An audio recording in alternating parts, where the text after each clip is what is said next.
But I also learned the dirty side of bodybuilding, if you will. And I'm not talking about performance enhancements and things of that nature. I mean, that's another topic altogether.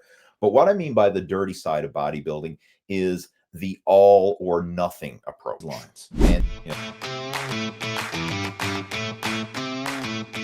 and this is so common in sports and athletics, but especially in bodybuilding because it's such a all-encompassing lifestyle. I mean, when you're getting ready for a competition, everything has to be geared around getting ready for that competition at some level because it impacts your nutrition, it impacts your lifestyle choices, it impacts just your day-to-day actions. For example, like I couldn't stay up late and go out partying and drinking and eating whatever I want because not only is that going to hinder fat loss, but it's going to hinder my recovery.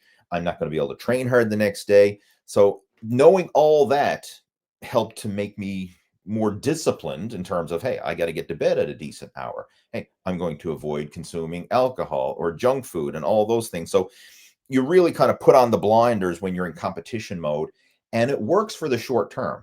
And you will see some people go to the extremes. And for me, it was kind of like boiled chicken and broccoli, 2 hours a day in the gym, 6 days a week, plus doing a minimum of an hour of cardio a day on top of that, and sometimes even more. Like if I was behind schedule with my contest prep, I would bump it up to like 2 hours of weight training plus 2 hours of cardio. So there was a lot of training, massive calorie deficit, kind of like burning the candle at both ends. And in the short term, that can work. Like just through sheer grit, willpower, and determination, and a hell of a lot of hard work, you can make impressive results in the short term.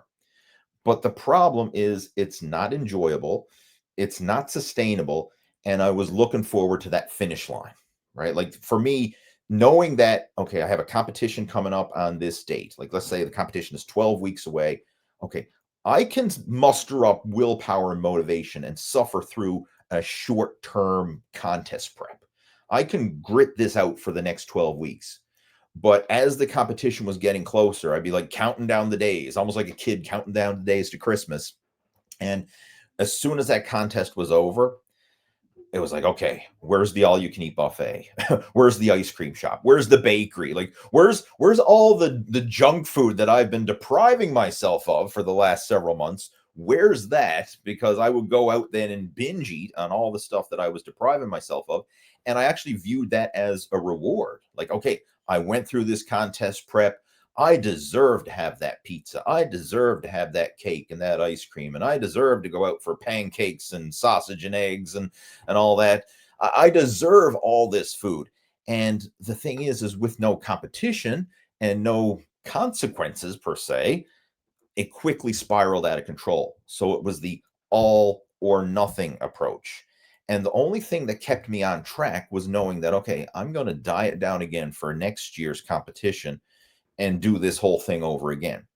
And in the bodybuilding world, especially with the bulking and cutting type of approach, I would justify eating all that junk and gaining all that weight and say, well, I'm trying to get bigger for next year's competition. Right. And it was a vicious cycle. And once I got into that routine, my body weight would literally fluctuate up and down as much as 50 pounds from my so-called off season to my pre-contest weight that I would weigh in on stage. So literally every year my weight would yo-yo up and down, up and down, up and down. Now, with bodybuilding, it's kind of, I had some structure and it was purposely planned and I would actually justify doing this. But for a lot of people who are not competitors, you go through this in your own way, and it's not because it's planned or anything like that, but it's because you're trying to do something that's not sustainable, right? You're trying to force your body to get in shape. Maybe it is for that short-term goal. Like, hey, big one for a lot of people, weddings coming up. I want to look good on my wedding day. Both men and women, right? This works both ways. They want to look good for the photos because they know, hey, I'm going to be the center of attention. We have a deadline, a date. I mean, from a smart goal perspective, a wedding is amazing because it gives you very specific, measurable goals that you want to achieve. And people pull out all the stops. They follow the strict diet. They work out like a madman. They're very disciplined.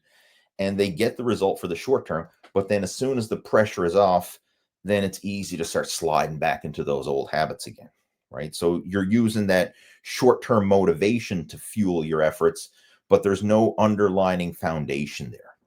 And this is what we need to focus on, these three pillars, is to build that foundation so that you're not sliding back into old habits and just getting in shape, falling off track, getting in shape, falling off track.